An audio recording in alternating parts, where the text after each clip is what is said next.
अफनान साहब, आपसे आगाज़ करूँगा। लेजिस्लेशन वैसे तो हमेशा मुतनाज़ रहती है पाकिस्तान में, लेकिन कुछ डिबेट जो दिखाई देती थी पहले, अब एक तासुर ये है कि जब से आपकी हुकूमत आई है वो डिबेट भी ख़त्म होती जा रही है, क्योंकि जो हमने देखा है recently telecommunication reorganisation amendment bill जो है, अब इसमें इसका असम्बली से पास हो जाना, इस पर कोई डिबेट ना होना और उसके बाद में एक पब्लिक आउटरीच आना, ये जाहिर करता है कि जो ऑब्सक्यूरांटिज़म कहा जाता है कि छुपा कर कानून साजी करना, ये वही तर्ज़ अमल इख्तियार किया जा रहा है। तो क्या वजह है इसकी कि एक एम्पल डिबेट या फिर एक इज्तमाही दानिश का जो इस्तेमाल होता है, यूटिलिटी होती है, वो किए बग़ैर इस तरह के बिल सेल थ्रू कर जाते हैं? जी, बिस्मिल्लाहिर्रहमानिर्रहीम। देखिए, ये बात जो है इसको ज़रूर देखना चाहिए कि ये मामला वहाँ से नेशनल असेंबली से कैसे इधर आया है। मगर जो बात मुझे तक इंफॉर्मेशन पहुंची है वो यही है कि वहाँ पे ऑब्जेक्शन इस पे रेज किए गए थे, मगर इवेंचुअली फिर भी उसको पास कर दिया गया। हमारे पास लेकिन जब ये आया तो हमने इसको पूरी तरह स्क्रूटनाइज किया है और पब्लिक बैकलैश उसके बाद आया है। यानी कि पब्लिक बैकलैश के बाद हमने स्क्रूटनाइज नहीं किया, पहले हमने इसको खुद ही स्क्रूटनाइज करके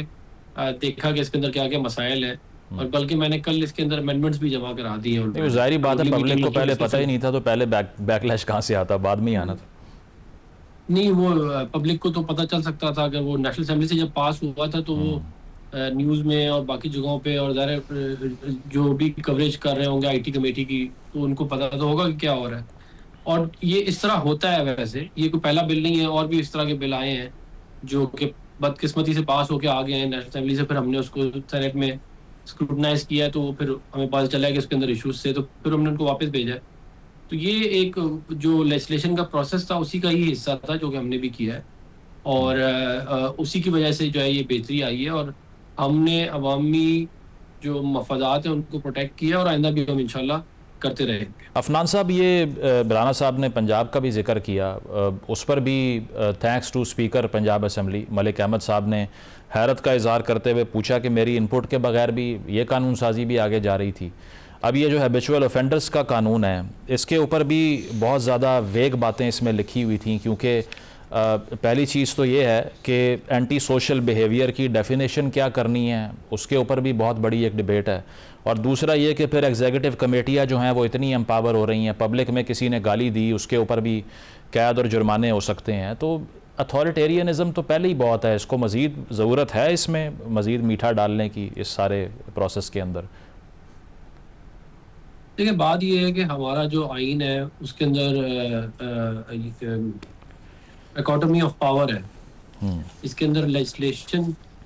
आपकी जुडिशरी और आपके एग्जीक्यूटिव जो है उनके रोल्स अलग-अलग है। अगर कोई लेजिस्लेशन आ जाती है जिसके अंदर आप जुडिशल रोल ले लेते हैं, तो वो ऑटोमेटिकली जो है वो प्रिवेल नहीं कर पाती। अव्वल तो वो आएगी नहीं इंशाल्लाह,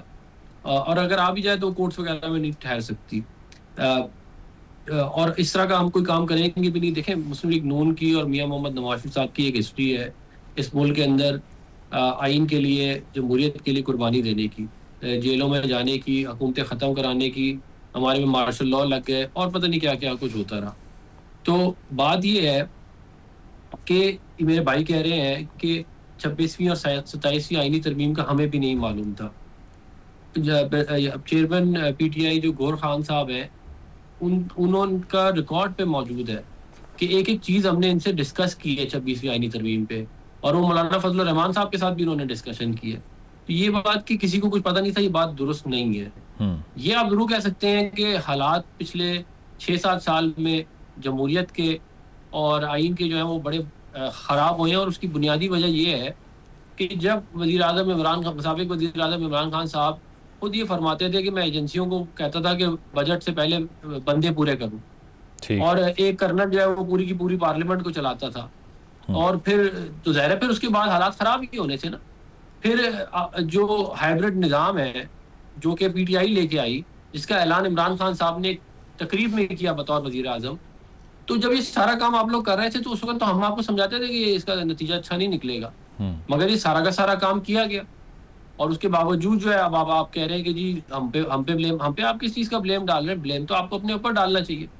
फिर ये बात हुई कि जी सेनेटर अली जफर साहब ने इसको, सेनेटर अली जफर साहब का ताल्लुक आईटी की कमेटी से नहीं है। अब मुझे नहीं पता ये बात कैसे चली है, कहाँ से चली है, लेकिन वो ना कमेटी में और ना उनका कोई उधर कोई अमेंडमेंट आई, ना ऑब्जेक्शन आई, कहीं और उन्होंने हो सकता है रेज कर लिया, लेकिन कमेटी में is not part of it. अच्छा अफनान साहब, लेकिन जो मैं पंजाब की बात कर रहा हूँ, क्योंकि उस पर देखें ना ऑटोनॉमी पे सवाल तो आपके भी अब अगर स्पीकर साहब ये कह रहे हैं कि उनके सिग्नेचर्स के बगैर कमेटी तक बिल पहुँच गया है, तो फिर गवर्नमेंट इसका मतलब है ऑन प्रिंसिपल बाईपास हो गई है। देखिए ये वैसे बहुत ही क्या कहते हैं मतलब कि हैरानकुन बात है कि अगर स्पीकर की इसको मालूम नहीं था और ये मामला हुआ है, और उसके ऊपर ज़रूर मुझे यकीन है, उनका मैंने देखी थी जो उनकी वीडियो है, वो ज़रूर उस पर कोई ना कोई एक्शन लेंगे और पता करेंगे कि क्यों हो रहा है।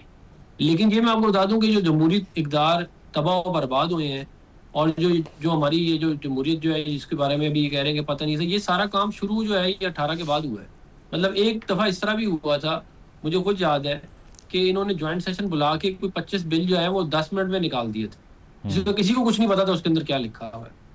तो ये तमाम जो है वो मामला था। मेरा ये ख्याल है कि आगे अगर ये लोग हालात बेहतर करना चाहते हैं और वाकई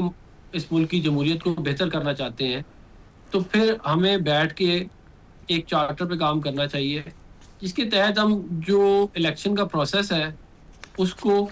चीफ इलेक्शन कमिश्नर को और जो बाकी मामलात हैं उनको बेहतर करें। ठीक, क्योंकि देखें जमहूरियत का सारा दारो मदार इलेक्शन डे के ऊपर होता है। अगर इलेक्शन डे नहीं ठीक हुआ और इलेक्शन डे में इशू आ गए तो फिर बाकी सारी चीज़ जो है वो ख़राब हो पॉइंट आ गया। बिल्कुल कंसेंसस इस बात पे होना चाहिए कि जिस भी पार्टी का कोई मेंबर है, अगर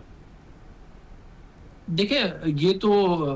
ये वैसे बहुत ही क्या कहते हैं मतलब कि हैरानकुन बात है कि अगर स्पीकर की इसको मालूम नहीं था और ये मामला हुआ है, और उसके ऊपर ज़रूर मुझे यकीन है, उनका मैंने देखी थी जो उनकी वीडियो है, वो ज़रूर उस पर कोई ना कोई एक्शन लेंगे और पता करेंगे कि क्यों हो रहा है।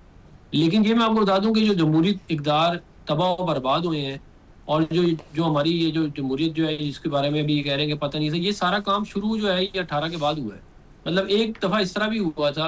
मुझे खुद याद है कि इन्होंने ज्वाइंट सेशन बुला के कोई 25 बिल जो है वो 10 मिनट में निकाल दिए थे, जिसको किसी को कुछ नहीं पता था उसके अंदर क्या लिखा हुआ है। तो ये तमाम जो है वो मामला था। मेरा ये ख्याल है कि आगे अगर ये लोग हालात बेहतर करना चाहते हैं और वाकई इस मुल्क की जमहूरियत को बेहतर करना चाहते हैं, तो फिर हमें बैठ के एक चार्टर पे काम करना चाहिए, जिसके तहत हम जो इलेक्शन का प्रोसेस है उसको चीफ इलेक्शन कमिश्नर को और जो बाकी मामलात हैं उनको बेहतर करें। ठीक, क्योंकि देखें जमहूरियत का सारा दारो मदार इलेक्शन डे के ऊपर होता है। अगर इलेक्शन डे नहीं ठीक हुआ और इलेक्शन डे में इशू आ गए तो फिर बाकी सारी चीज़ जो है वो ख़राब हो पॉइंट आ गया। बिल्कुल कंसेंसस इस बात पे होना चाहिए कि जिस भी पार्टी का कोई मेंबर है, अगर लेजिस्लेशंस इस तरह से सेल थ्रू कर रही हैं, ये सबके लिए कलेक्टिवली एक वरिंग फैक्ट होना चाहिए